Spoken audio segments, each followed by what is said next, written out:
avian influenza itu sudah mulai menerapkan konsep One Health, dan waktu itu kita sudah punya Perpres terkait dengan pengendalian zoonosis, dan intinya di dalam Perpres itu adalah One Health, bagaimana semua sektor terlibat di dalam pengendalian zoonosis. Ya, ini yang tadi saya sampaikan ya. Peraturan Presiden nomor 30 tahun 2011 menyampaikan di sana ada strategi pengendalian zoonosis, dan intinya kalau kita lihat yang paling utama yang sangat mencirikan One Health itu adalah yang saya berikan warna biru dari strategi pengendalian zoonosis, yaitu penguatan koordinasi lintas sektor dalam rangka membangun sistem pengendalian zoonosis, sinkronisasi, jadi bukan hanya di reproduksi ya, pembinaan, pengawasan, pemantauan, dan evaluasi pelaksanaan kebijakan, strategi, dan program. Nah, ini yang lain-lain tidak kalah, ini banyak sekali ada strategi. Jadi kalau nanti ini bisa dibagikan kepada terutama mahasiswa. Nah, inilah isu penting dan tantangan penerapan One Health yang saya peroleh dari beberapa jurnal, ya. Itu implementasi sering menjadi isu yang kompleks yang membutuhkan kerjasama antar orang yang berbeda dan dari berbagai disiplin ilmu. Di beberapa negara pun istilah kolaborasi itu mudah sekali ditulis, mudah sekali dibicarakan, tetapi pada prakteknya sulit dilaksanakan karena tadi disampaikan oleh Prof. Helmi, ego sektor masih menjadi dominan, ya. Kemudian apa yang harus dilakukan, ya?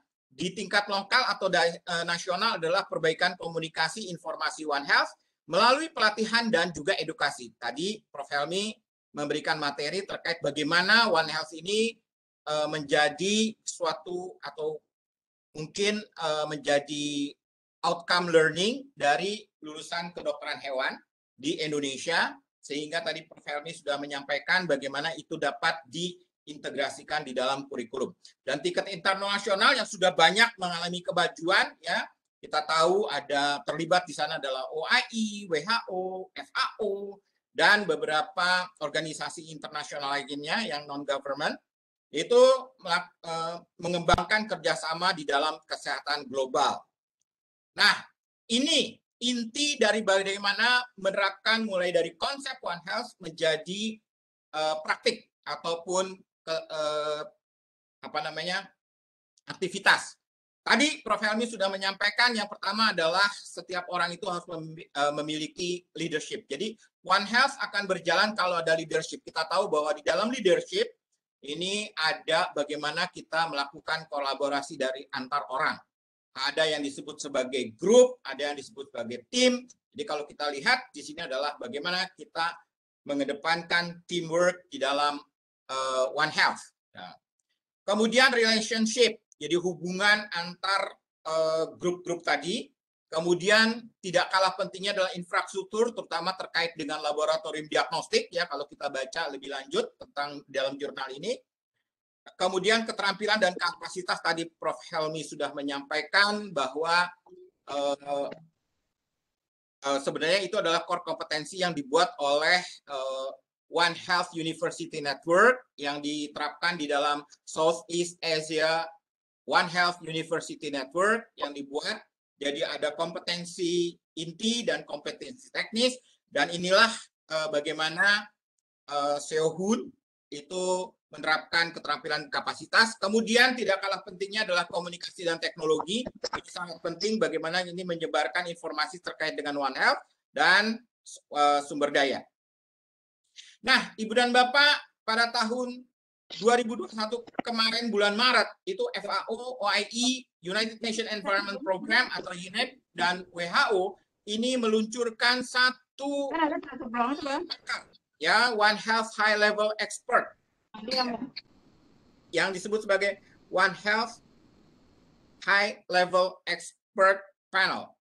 Nah, peran OHHLEP itu adalah menetapkan good practices untuk menyiapkan dan mencegah zoonosis serta mengembangkan jejaring surveillance dan juga penilaian risiko tentang zoonosis, menyusun rencana aksi global, kemudian fokus terhadap bidang yang terkait dengan urbanisasi, pengembangan infrastruktur, produksi dan distribusi pangan, perjalanan perdagangan internasional, kemudian semua kegiatan yang mempengaruhi perubahan iklim dan kehilangan keanekaragaman hayati, serta kegiatannya dapat memicu munculnya zoonosis.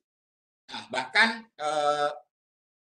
Direktur Jenderal WHO pun mengatakan bahwa OLIP ini adalah inisiatif yang sangat dibutuhkan untuk mengubah One Health dari sebuah konsep menjadi kebijakan konkret yang melindungi kesehatan masyarakat di dunia atau Global Health.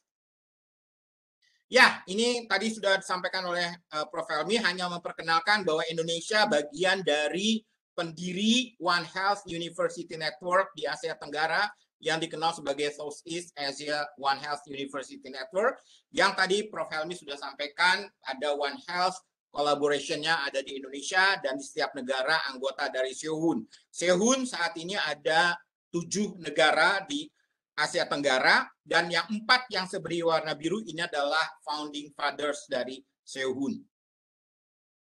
Nah, ini visi misinya. Kemudian tadi makanya dari SEOHUN itu dihasilkan tahun 2014 core kompetensi One Health, termasuk juga technical kompetensi One Health. Ini tadi sudah disampaikan oleh Prof. Helmi. Ini bisa di-download Ibu dan Bapak modul-modulnya untuk mungkin dipakai di dalam kurikulum apa yang disampaikan atau diusulkan oleh Prof. Helmi. Ini gratis, free, bisa di-download ya. Ada 14 modul yang bisa dipakai. Saya paling senang dengan slide ini. Terima kasih. Assalamualaikum warahmatullahi wabarakatuh. Assalamualaikum warahmatullahi wabarakatuh. Waalaikumsalam. Ya. Terima kasih Pak Dr. Denny atas presentasinya yang luar biasa. Kemudian mengambil waktu juga 20 menit Pak Dr. Denny. Ya. Cukup sangat menarik tentunya apa yang telah disampaikan oleh Bapak Dr. Denny, bahwa dari kedua narasumber ini ujung-ujungnya memberikan gambaran kepada kita bagaimana pentingnya konsep One Health itu untuk diaplikasikan, untuk dimasukkan di dalam kurikulum kita, terutama untuk kita yang bergerak di dunia pendidikan, karena penyakit-penyakit yang menyerang, apakah itu penyakit zoonosis ataukah mungkin yang non zoonosis sekalipun, itu tidak mungkin bisa kita kendalikan sendiri. Mungkin kesehatan manusia tidak bisa berdiri sendiri di kesehatan manusia saja. Banyak penyakit yang bersumber pada